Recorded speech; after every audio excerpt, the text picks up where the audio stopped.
Vamos hoje para o capítulo 30. Vamos ver. Isso. Capítulo 30. Regras adicionais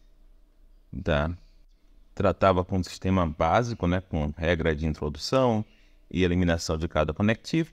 Tem algumas regras que são regras extras, tá? Regras que você não precisa delas para fazer nenhuma prova, né? Dado aquele sistema que a gente já tem, mas elas tornam as provas um pouco mais fáceis de trabalhar.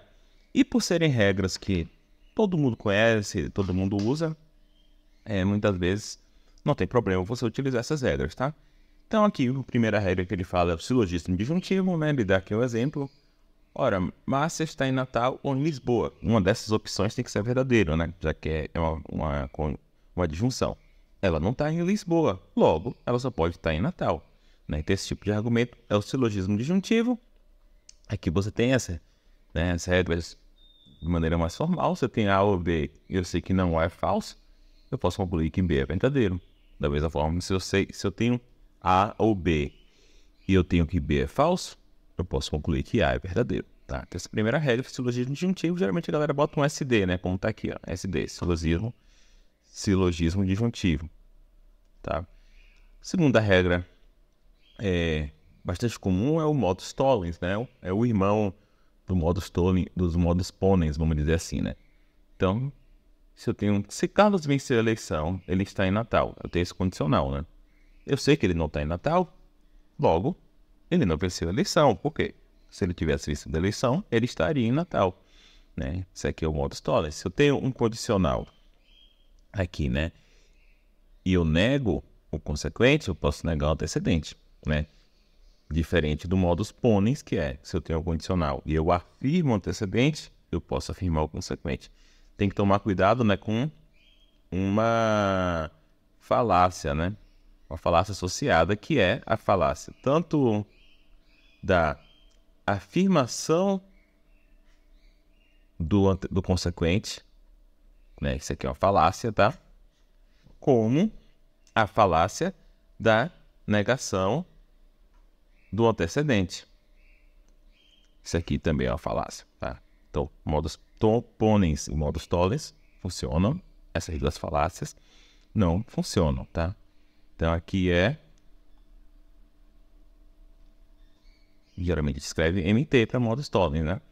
A gente vai ver depois que, assim, a gente vai ter outro capítulo aqui depois que a gente vai provar essas regras derivadas, né? Ou seja, você não precisa delas, você consegue inclusive provar o modus tollens, provar o silogismo disjuntivo, dadas as regras que a gente já tem, né? A terceira regra aqui é a eliminação da dupla negação. Falei para vocês no outro vídeo, né, que o sistema que eu gosto mais, ele tem essa regra em vez da prova indireta. Mas dá no mesmo, né? Eu tendo a prova indireta, eu consigo provar essa regra, eu tenho essa regra, eu consigo provar a prova indireta. Mas eu prefiro essa regra. Simplesmente ele diz o seguinte, ó, toda vez que eu tenho uma dupla negação, posso eliminar, né? E aqui ele bota DNE, né? Dupla negação elimination, mas eu vou escrever assim, ó, eliminação da dupla negação. Acho melhor, tá? De qualquer forma, aqui ele dá uma justificativa, né? Justificativa para isso é que na linguagem natural as duplas negações tendem a se anular. Dito isso, você deve estar ciente, isso aqui é um ponto importante, que o contexto e a ênfase podem impedir você de fazer isso na linguagem natural, tá? Na lógica clássica você sempre pode fazer, né? Quando eu falo que Jane não é infeliz, não necessariamente é que eu tô fazendo uma dupla negação, né? Na linguagem natural. Daí eu não posso concluir que ela é feliz. Estou dizendo simplesmente que ela não é infeliz. Aqui na linguagem natural eu posso pensar uma situação em que tem três situações: feliz, infeliz e nenhum nem outro. Então, na linguagem natural tem que tomar um pouco de cuidado. Na lógica clássica sempre funciona. Essa quarta regra aqui, ela é bem estranha. Terceiro excluído. O terceiro excluído, ele é uma tautologia, né? Ela diz o seguinte: para qualquer sentença eu tenho um A ou não há. Isso aqui é o terceiro excluído, tá? Então, muitas vezes, por terceiro excluído ser uma tautologia que você pode provar, a prova é até um pouquinho complicada. Geralmente, as pessoas falam o seguinte: as pessoas colocam o terceiro excluído e aí fazem esse procedimento aqui, né? Supõe A, prova B. Supõe não A, prova B. E aí utilizando a eliminação da disjunção, conclui B, né? Aqui ele está dando a possibilidade de você já fazer direto, você não precisar colocar o terceiro excluído como um lema, algo desse tipo, tá? Então, eu acho uma regra estranha, mas beleza, né? Essa regra deve ser chamada de lei do terceiro excluído porque ela encapsula a ideia de que A pode ser verdadeira ou não A pode ser verdadeira, mas não há meio de caminho, né? É como se essa regra aqui ela estivesse citando o lema do terceiro excluído, né? E aqui ele dá um exemplo de uma prova que tem essa regra, né? Eu suponho D, daí eu faço... a premissa é P, né? Aí daí a premissa é P, daí eu suponho D, né? Agora eu tenho P e D, posso fazer essa fórmula, introduzindo a disjunção, eu tenho a fórmula completa. Daí eu suponho não D, aí eu tenho P e não D, introduzindo a disjunção, novamente eu tenho a fórmula completa, logo a fórmula completa, né? Essas 4 regras aqui são 4 equivalências, são 2 equivalências, na verdade, né? Isso aqui é a equivalência entre a negação de uma conjunção e uma disjunção com ambos os disjuntos negados. A negação de uma disjunção e uma conjunção com ambos os disjuntos negados. Essa aqui, a prova é dada a esse lógico aí do século XIX, né? O De Morgan, por isso que se chama lei de De Morgan, né? Então, se eu tenho a negação de uma conjunção, se é falso que A e B são ambos verdadeiros, isso quer dizer o quê? Que ou A é falso ou B é falso, né? Lembra da regra do tablô, né? Tá dizendo a mesma coisa da regra do tablô, isso aqui. Da mesma forma, se eu tenho que ou A é falso ou B é falso, eu tenho que não é o caso deles dois serem verdadeiros, né? Porque um dos dois é falso. Se eu tenho que é falso que A ou B, né? Ou seja, que A é falso que pelo menos um dos dois, A ou B, é verdadeiro, quer dizer que ambos são falsos, né? Isso aqui também é a regra do tablô, né? Da mesma forma, se eu sei que ambos são falsos, eu sei que não é o caso nem de um nem de outro, tá? Então vamos para os exercícios, tá? As provas a seguir estão sem citações, né? Número de regras e linhas. Adicione-os sempre que necessário, né? Então, essas 3 primeiras linhas aqui, número 1, né? As 3 primeiras linhas aqui são premissas, né? Sabe disso por causa dessa linha aqui, né? Então, vamos lá. Como é que ele pode ter derivado o que está na linha 4 a partir da linha 1, 2 e 3? Olha só. Na linha 2, eu tenho aqui uma conjunção. Então, eu posso derivar o que está na linha 4 a partir da eliminação da conjunção em 2. Beleza? Então, beleza. Então, a gente já tem 1, 2, 3 e 4. Como é que eu poderia derivar o não B de 1, 2, 3 e 4?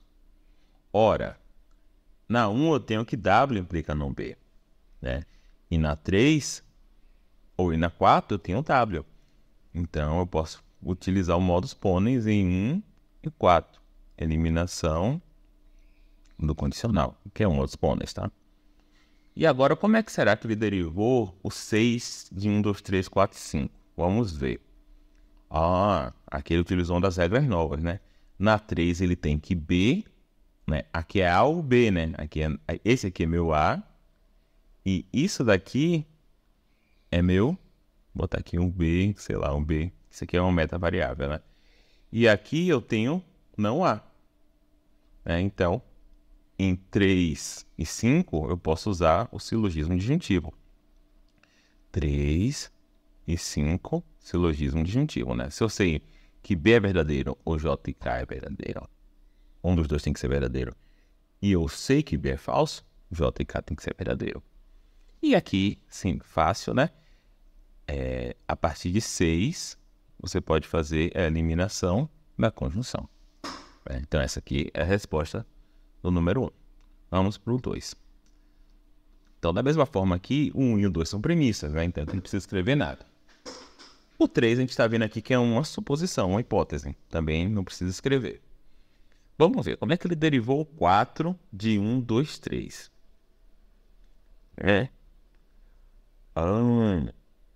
Foi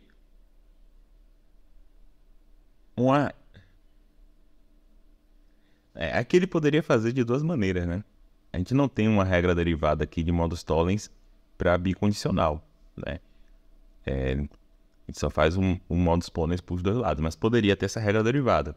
Mas, como ele não tem essa regra, o que ele fez aqui foi o silogismo disjuntivo entre 3 e 2, né? Se eu tenho L ou não O e eu tenho não L, logo eu tenho não O. Isso aqui é o silogismo disjuntivo. Aí, agora ele utilizou esse não O, que está na linha 4, com o bicondicional da linha 1, né? Se eu lembro bem, a regra de eliminação do bicondicional, ela você pode fazer modus ponens por dois lados, né? Então, eu tenho não O, e aqui eu tenho não O aqui, tá vendo? E eu tenho não O aqui. Então, eu posso fazer modus ponens entre 4 e 1, só que aqui, né, é eliminação do bicondicional. Beleza. Então aqui, fácil, né? Eu tenho essa contradição aqui, ela tá no 3 e no 5. Né? Então, 3, 5. Aqui, né, o sistema, eu chamo simplesmente de introdução do falso, né? Falso é esse ter de cabeça para baixo. No sistema deles, eu acho que eles chamam de eliminação da negação. Eu não gosto desse nome, né? Mas eu gosto aqui, ó, introdução do falso. Tá? Beleza. Então, ele supôs não L, derivou uma contradição. Daí, ele pode introduzir a negação. Né? Então, aqui é 3, de 3 a 6, né? Foi a subprova, introdução da negação. E aqui, eu vou utilizar a regra lá que tem da eliminação da dupla negação. Perceba que, dado que ele tem a prova indireta, ele poderia ter pulado aqui o 7, né? Ele poderia daqui já fazer a prova indireta por 8, né? Como eu disse, você não precisa das duas regras, né? A eliminação da dupla negação e a prova indireta, né? Então aqui é 7, eliminação da dupla negação, tá? Então aqui, você vê, como eu falei, ele poderia ter saído do 6 para o 8 direto, com a regra da prova direta. Mas no sistema que eu gosto mais, eu faria assim, com a eliminação da dupla negação. Vamos continuar, uma prova um pouquinho grande aqui. Deixa eu subir só aqui, deixar ela bem centralizada. Tá, vamos lá. Ela é grande, mas a gente vai fazendo de passo em passo e não faz diferença nenhuma. O 1 e o 2 são premissas, né? Não preciso escrever nada. O 3 é uma suposição. Então, a gente tem que agora pensar como é que ele conseguiu o 4 a partir de 1, 2 e 3. Olha. Vamos ver. O 4, onde é que está o 4 lá? Aqui, ó. Ele conseguiu o 4 direto do 3. Tá vendo? Ele usou o De Morgan. Né? Então, é 3 De Morgan. Não sei como é que tá lá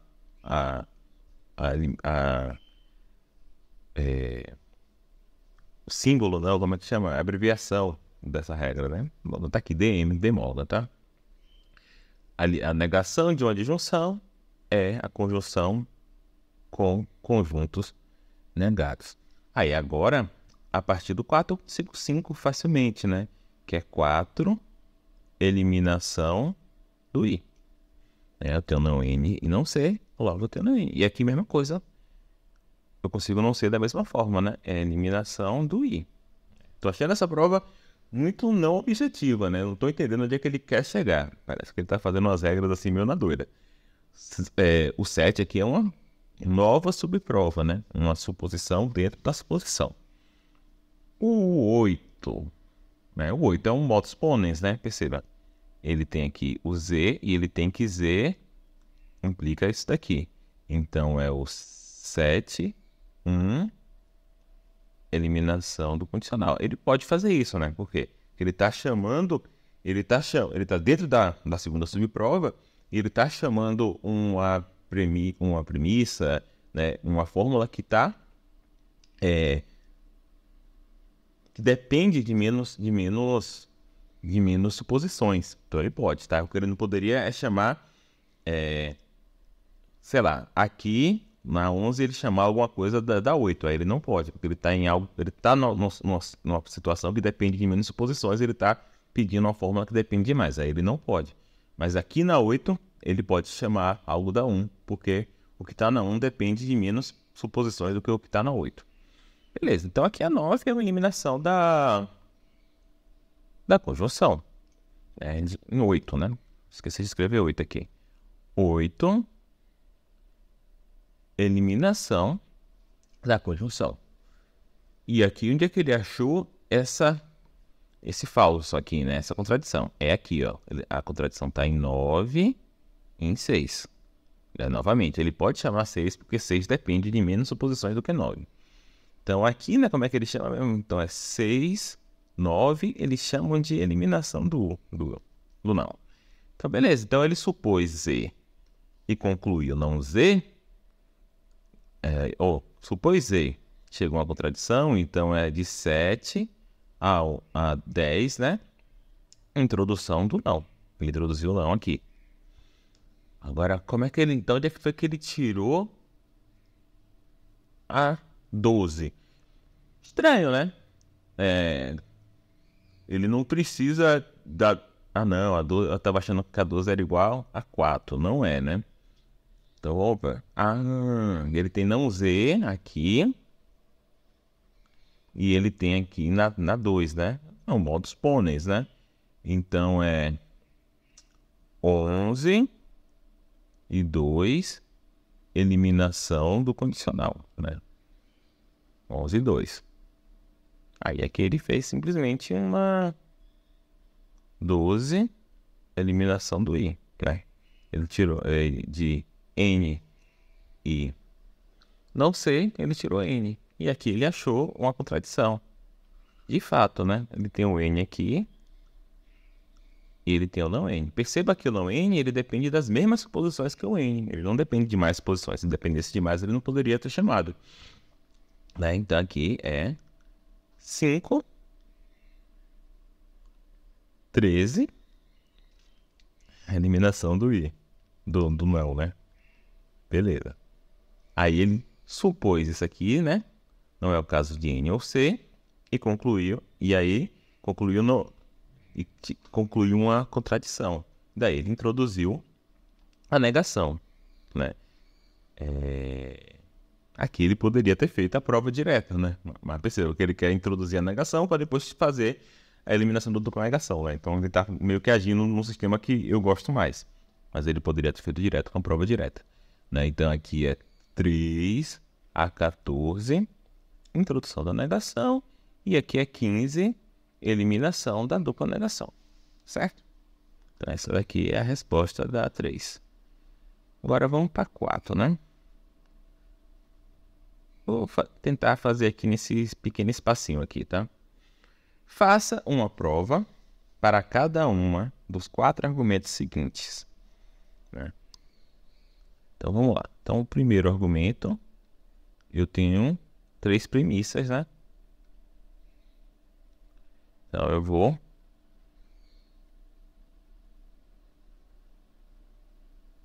desenhar. A primeira premissa é ou F, a segunda é F ou G ou SD. Em 5, eu vou fazer silogismo disjuntivo em 2 e 3 e concluir G. 2 e 3, silogismo disjuntivo. E aí agora eu tenho um E e tenho um G.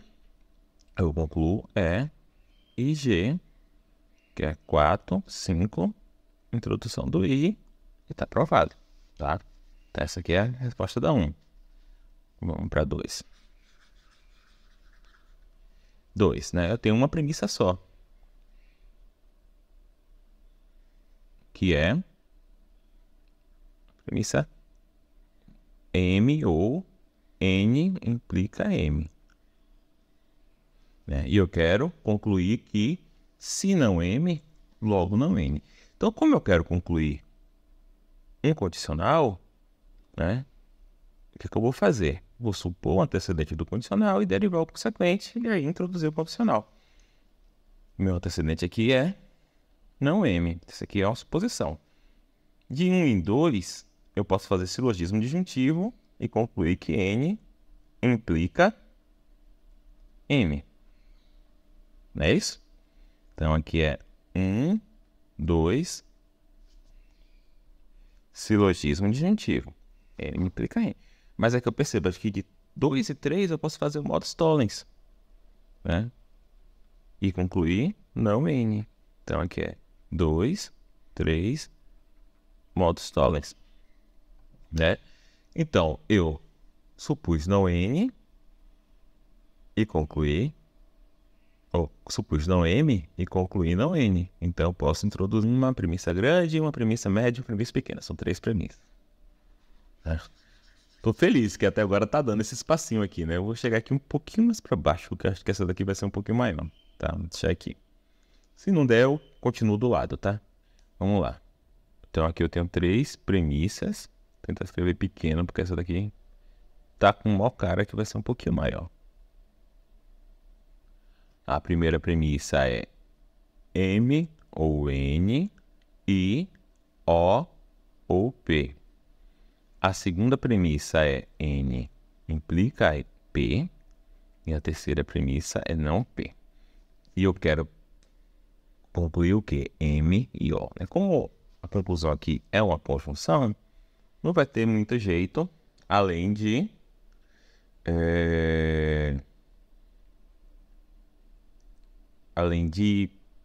derivar um e derivar o outro, né? Então vamos ver o que a gente pode fazer aqui, gente. Primeira coisa que a gente dá para ver aqui facilmente, né? Que em 2 e 3 eu posso fazer um modus tollens, né? Aí eu vou ter não N.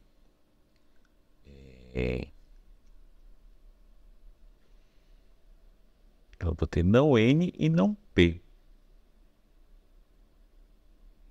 Eu vou ter não N e não P. E aí, o que eu faço, gente?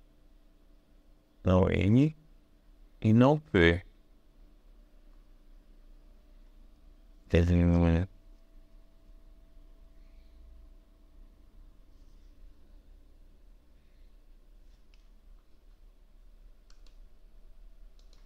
Tá bom, pensei aqui, né? Então, como eu estava dizendo, de 2 e 3, a gente faz aqui 2, 3, modus tollens, né? E agora, de 1, eu posso concluir o seguinte, ó, M ou N, né? Então, aqui é 1, eliminação do I, né? Só que agora, de 4 e 5, eu posso concluir M, né? Aqui seria 4, 5, silogismo disjuntivo, né? Só que de 1 eu também posso concluir O ou P, né? Então aqui é 1, eliminação do I. E agora de 3 e 7 eu posso concluir O, né? Então aqui é 3, 7, silogismo disjuntivo, né? Continuando aqui minha prova, né? Só vai ter mais uma mais um passo. De 6 e 8 eu posso concluir M e O, né? Porque 6 eu tenho M, 8 eu tenho O. Então aqui é 6, 8, introdução do I. E aí tá aprovado, tá bom? Vamos para a última.